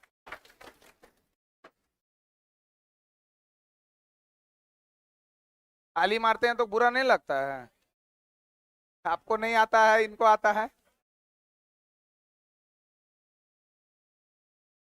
देखिए एक चीज को ध्यान में रखिएगा, हम बार बार एक ही चीज बोलते हैं, कम पढ़िए खूब पढ़िए। मतलब जितना आपके पास कंटेंट है उसको खूब पढ़िए, इतना बार रिवीजन करिए कि वो लगे कि हमको याद है वो। आपको अगर संविधान का अनुसूची याद नहीं है, भाग अच्छे से याद नहीं है, कुछ आर्टिकल याद नहीं है, आर्टिकल तो खैर दूर हो गया, कम से कम पहला चीज जो 12 अनुसूची है वो तो आपके दिमाग में एकदम किसी भी तरह से होना चाहिए। फिर आप दूसरे देश के बारे में कैसे पढ़ेगा जब अपने देश का कुछ चीजों के बारे में जानकारी नहीं है? बताइए अनुसूची 1 में क्या है? संघ और कितना संघ है, मतलब कितना हमारे यहाँ राज्य है? 28। केंद्र शासित प्रदेश कितना? तो अनुसूची 1 में हो गया संघ और राज्य। अनुसूची 2 में अब स्टूडेंट को कंफ्यूजन होता है वेतन और पेंशन में, मतलब वेतन भत्ता पेंशन और शपथ में कि कौन पहले होगा। तो पहले क्या है? सबसे बड़ा रुपया। तो जहां रुपया रहेगा उसको कर देंगे। उसमें भी पार्टिकुलर है, अलग अलग बटा हुआ हर एक लोगों का। तो यहाँ पर है कौन? वेतन भत्ता और पेंशन। अच्छा वेतन भत्ता पेंशन समझते हैं? कितने लोग समझते हैं? हाथ उठाइए। भत्ता पेंशन समझते हैं ना? कितने लोग समझते हैं? हाथ उठाइए। अभी कमेगा धीरे धीरे। बात बाकी नहीं समझते हैं? वेतन का मतलब हो गया सैलरी, जॉब कर रहे हैं आपको मिल गया क्या? वेतन। एक हो गया क्या? भत्ता। भत्ता मतलब जैसे यहां से वहां गए तो ऑटो भाड़ा चाहिए ना, रहने के लिए घर चाहिए ना, तो उसको क्या बोलेंगे? भत्ता। और अगर रिटायरमेंट हो गया तो पेंशन। तो ये तीनों है किसमें? दूसरे में। दूसरे में ना है। हम तीसरा पे हाथ रखेंगे, तीसरा बोल दीजिएगा। तीसरा में क्या है? सबका नहीं, कुछ लोगों का है। और चौथा में क्या है? राज्यसभा में सीटों का आवंटन। राज्यसभा में सीटों का राज्यसभा में सीटों का, और पांचवा में है क्या, एसटी एससी यानी scheduled tribes and scheduled caste, अनुसूचित जनजाति और अनुसूचित जाति। 10 राज्यों के बारे में चर्चा। कितने राज्य? तो एसटी एससी के प्रशासन से रिलेटेड, किससे रिलेटेड? प्रशासन। किसका? एसटी एससी का। किस में? 5वें में। 6ठे में है क्या? 4 राज्य। कितने राज्य? 4 राज्य। याद रखना एटीएम में मनी नहीं है, एटीएम में मनी नहीं है। एटीएम मतलब automated teller machine, automated teller machine, ये भी पूछता है फुल फॉर्म में कभी कभी अलग अलग एग्जाम में। कभी कभी ऑटोमेटिक टेलर मशीन भी बोलते हैं, तो हम लोग बोल देते हैं इसको एनी टाइम मनी। बोलचाल की भाषा में एनी टाइम मनी मतलब उसमें हमेशा क्या रहता है? पैसा। एटीएम में पैसा ही नहीं रहता है। बोलता है एटीएम में क्या नहीं है? मनी मतलब मणिपुर नहीं है। तो ए से असम है, ए से असम है, टी से त्रिपुरा है, एम से मेघालय और आप खड़े हुए तो हाँ, कौन कौन 4 राज्य?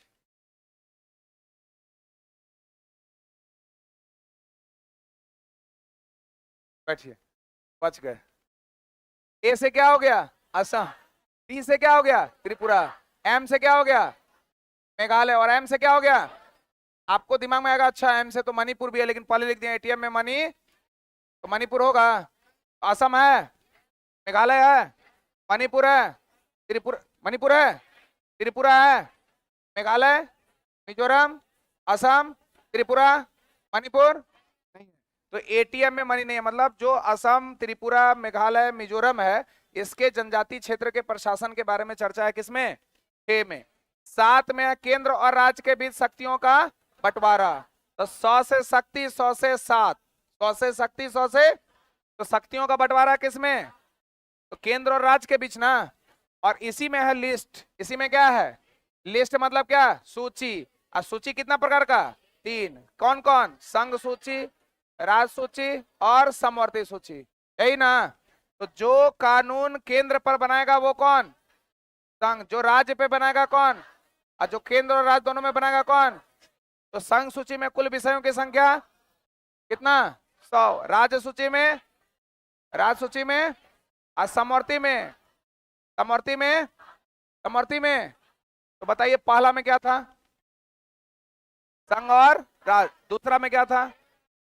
वेतन भत्ता पेंशन। तीसरा में क्या था? शपथ। चौथे में क्या था? राज्यसभा में सीटों का आवंटन। 5 में क्या था? एसटी एससी के प्रशासन। 6 में क्या था? असम, त्रिपुरा, मेघालय, मिजोरम के जनजाति क्षेत्र के प्रशासन के बारे में। 7 में क्या था? सूची या फिर शक्ति, केंद्र और राज्यों के बीच शक्ति का बंटवारा। उसमें कितना सूची? 3। जो केंद्र पे कानून बनाएगी संघ सूची, जिसमें विषयों की संख्या 100। राज्य में जो कानून बनाएगी राज्य सूची, जिसमें विषयों की संख्या 61। और केंद्र और राज्य दोनों में जो बनाएगी समवर्ती सूची। कितना? 52। अब आएगा 7 के बाद कौन? 8। तो 8वीं अनुसूची में है भाषा। 8वीं अनुसूची में, जबकि किस भाग में भाषा का चर्चा है? 17। भाग अगर पूछेगा तो, और अनुसूची पूछेगा तो 8 में है कितना भाषा? वर्तमान में कितना भाषा है? 22 भाषा ना। पहले कितना था? 14 में सिंधी जुड़ा था, तो कितना हो गया? 15 में नमक जुड़ा, 9 से नेपाली, मौ से मणिपुरी, कौ से कितना हो गया? 18। 15 3 18। 18 में बोडमास जुड़ेगा, बोडमास। बी से बोडो, डी से डोंगरी, एम से मैथिली और सौ से संथाली। यानी 18 4 कितना हो गया? पहले जुड़ा कौन? सिंधी। पहले कौन? पहले उसके बाद नमक, उसके बाद 9 से क्या हो गया? 9 से मौ से, कौ से, तो नमक जुड़ गया ना। तो 15 3 कितना हो गया? और उसके बाद जुड़ गया कौन? बोडमास। बी से, डी से, एम से और एस से कुल भाषाओं की संख्या, तो ये 8 हमारा पहले से था कि नहीं? था ना। अच्छा, एक जल्दी से छोटा सा क्वेश्चन पूछ रहे हैं, लेकिन खतरनाक घातक क्वेश्चन है, जल्दी से बताइए। पूछे हैं, पूछ देना, पक्का पक्का। बताइए, मूल कर्तव्य हमारे मूल अधिकार में था कि नहीं? नहीं था। मूल अधिकार हमारे मूल अधिकार में था कि नहीं? था, था ना? ठीक है, 8 अनुसूची खत्म। इसके बाद जितना अनुसूची बाद में जुड़ा कि पहले से है? कौन सा? पहला संविधान संशोधन 1951, वही ना? और उसके द्वारा जोड़ा गया किसको? भूमि सुधार। 10 से 10 और 10 से दल बदल, यही ना? 11 में पंचायती राज, 12 में नगर पालिका। ये चारों बाद में जुड़ा कि पहले? ये कौन सा संविधान संशोधन?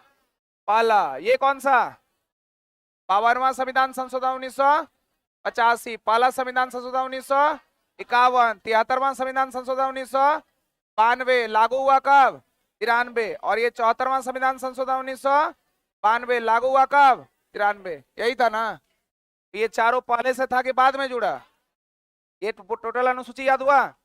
कितने लोगों को? हाथ उठाइए, जल्दी से बताइए। दल बदल, भूमि सुधार, नगर पालिका, पंचायती राज, एटीएम में मनी नहीं है, हो ना?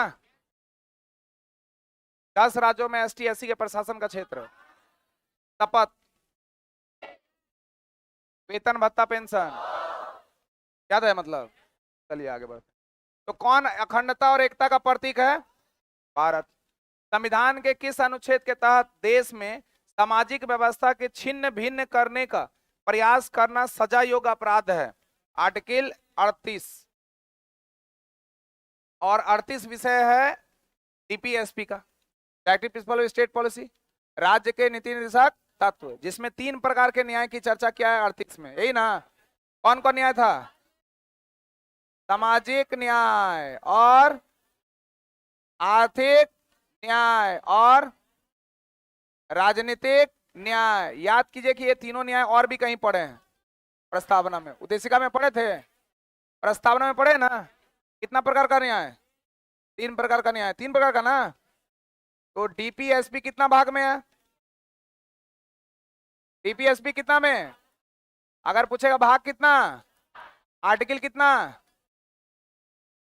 36 से। कहां से लिया गया है?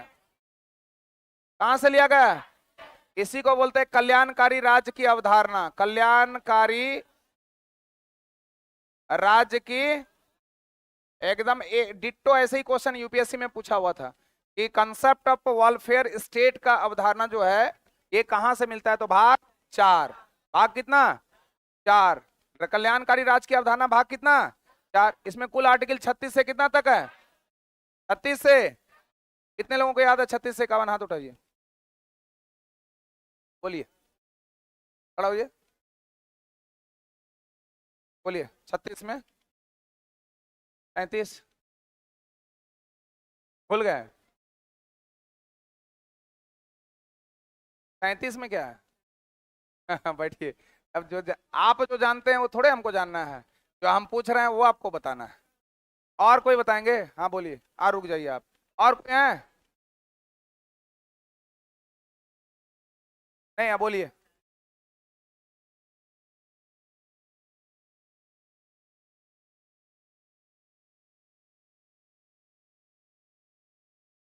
हल्ला नहीं करिए।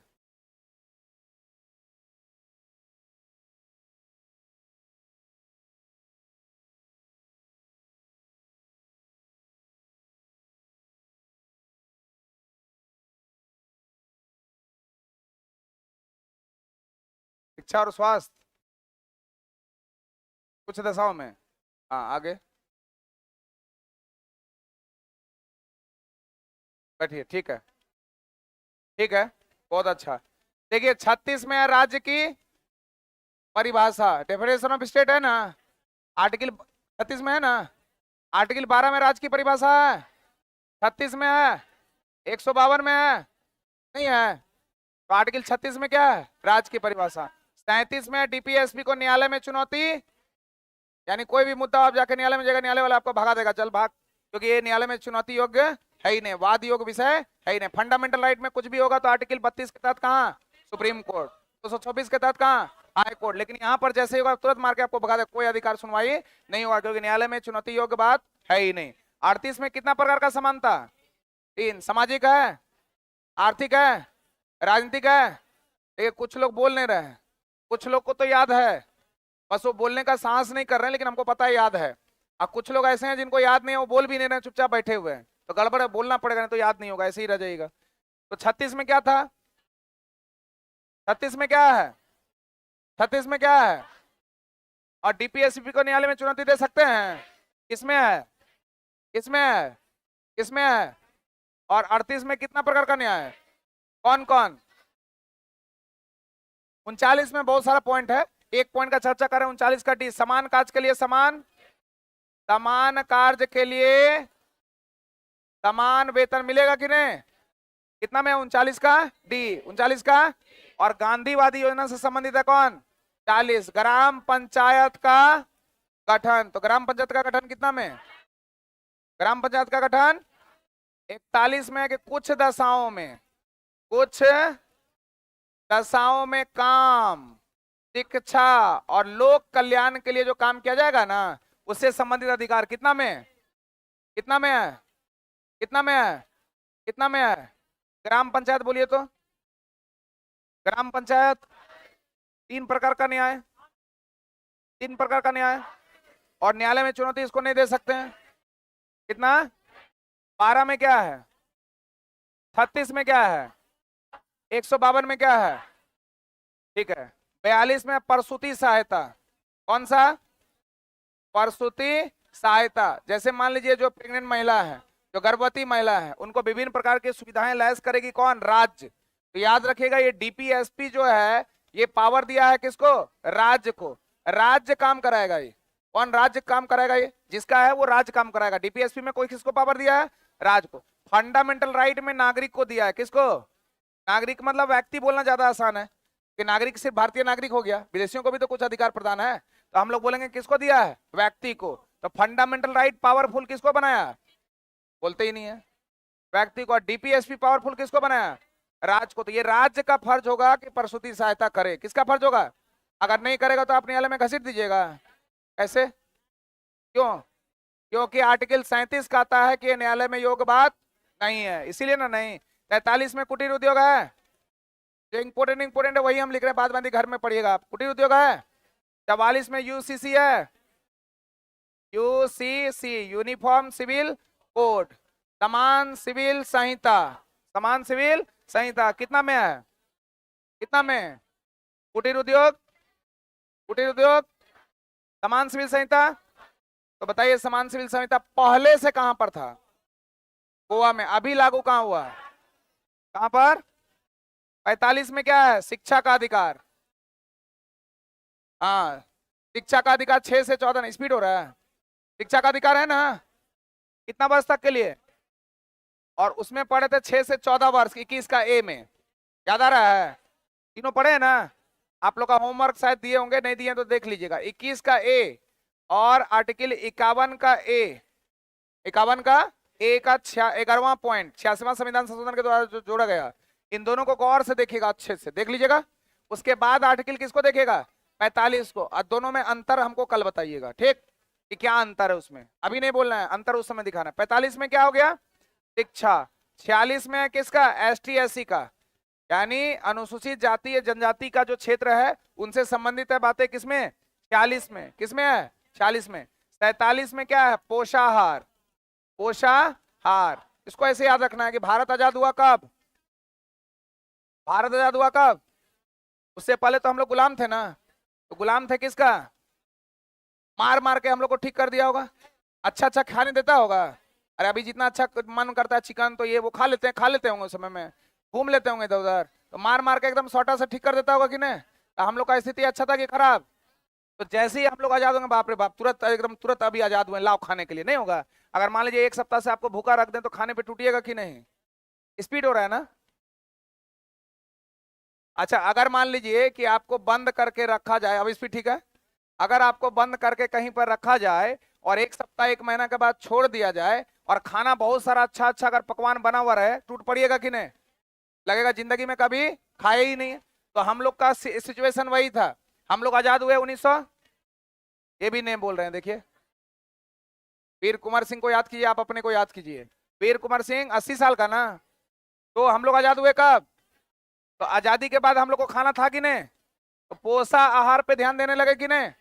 अपने स्वास्थ्य पे ध्यान देंगे कि नहीं? इस पे हम लोग तुरंत ध्यान देने लगे। लेकिन ध्यान कैसे देंगे? मिलेगा खाना तब ना। खाना मिलेगा जब हम लोग कृषि करेंगे तब, और जब पशुपालन करेंगे तब। अरे सिर्फ धान और चावल खाने से थोड़े ना होगा, थोड़ा चिकन उकन भी तो खाना पड़ेगा, थोड़ा अंडा उंडा भी तो खाना पड़ेगा, थोड़ा दूध दूध भी तो पीना पड़ेगा, और वो सब होगा किससे? पशुपालन से। तो अगला ही आर्टिकल है कौन?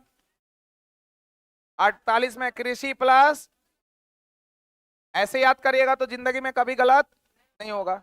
रट के याद करिएगा तो गलत ही गलत होगा। लेकिन अगर उसको कोरिलेट करेगा तो जिंदगी में कोई हो ही नहीं सकता कि आंख बंद करके भी रहेगा बोले हाँ यही होगा। कोरिलेट करना है। 47 में हम लोग आजाद हुए, पोषाहार खाना शुरू। खाएंगे कब? जब कृषि और पशुपालन होगा तब। तो कितना आर्टिकल में? 48 में कृषि पशुपालन है। इसी आर्टिकल में कहा गया, जो बीपीएससी का इंपोर्टेंट क्वेश्चन बनता है, गौ हत्या का जो प्रावधान है वो किससे संबंधित है? क्योंकि ये पशुपालन है ना, तो गौ हत्या निषेध किस आर्टिकल से संबंधित है? अब आता है कौन? 49। उससे पहले 48 का क, उससे पहले कौन है?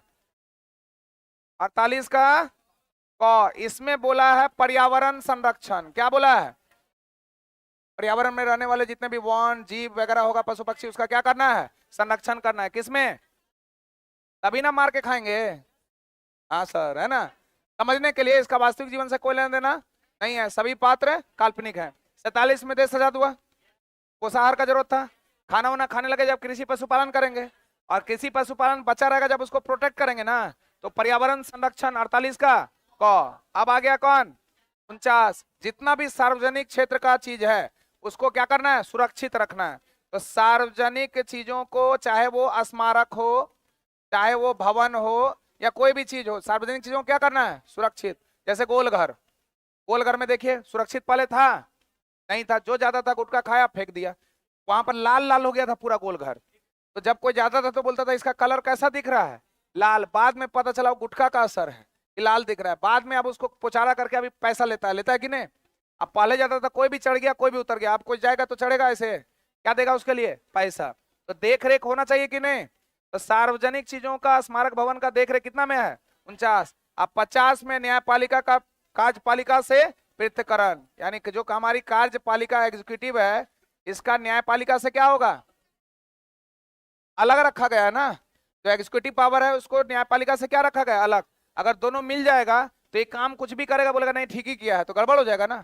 तो कार्यपालिका से न्यायपालिका का पृथक्करण कितना में? 50 में। 51 में अंतर्राष्ट्रीय शांति और सुरक्षा, अंतर्राष्ट्रीय शांति और सुरक्षा, इंटरनेशनल पीस एंड सिक्योरिटी, है ना? किसमें है ये? 51 में। 51 तक ही है ना? नहीं है 51 में। तो 36 में क्या था? राज्य की परिभाषा। 37 में क्या था? न्यायालय में चुनौती नहीं दे सकते। 38 में क्या था? 3 तरह का न्याय। 39 का डी में क्या था? समान कार्य के लिए समान वेतन। 40 में क्या था? ग्राम पंचायत का गठन। 41 में क्या था? कुछ दशाओं में काम लोक सहायता करने का अधिकार। 42 में क्या था? प्रसूति सहायता। 43 में क्या था? कुटीर उद्योग।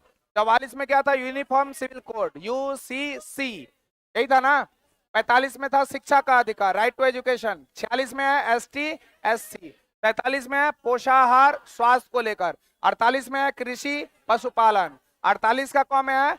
पर्यावरण संरक्षण। 49 में है भवन वगैरह को लेकर, और 50 में है कार्यपालिका को न्यायपालिका से पृथक्करण, और 51 में है अंतर्राष्ट्रीय शांति और सुरक्षा। क्लियर है? तो जल्दी से बताइए, ग्राम पंचायत का गठन, अंतर्राष्ट्रीय शांति और सुरक्षा, कृषि और पशुपालन 48, कृषि और पशुपालन 48। बताइए यूनिफॉर्म सिविल कोड 44। बताइए कुटीर उद्योग की स्थापना। बताइए गो हत्या निषेध को लेकर कौन सा? कौन सा? बताइए डीपीएसपी को न्यायालय में चुनौती नहीं दे सकते। बताइए 3 प्रकार का न्याय किसमें है? बताइए राज्य की परिभाषा किसमें है? बताइए कार्यपालिका का न्यायपालिका से पृथक्करण किसमें है? याद हो गया है? आज की सभा यहीं पर समाप्त होती है।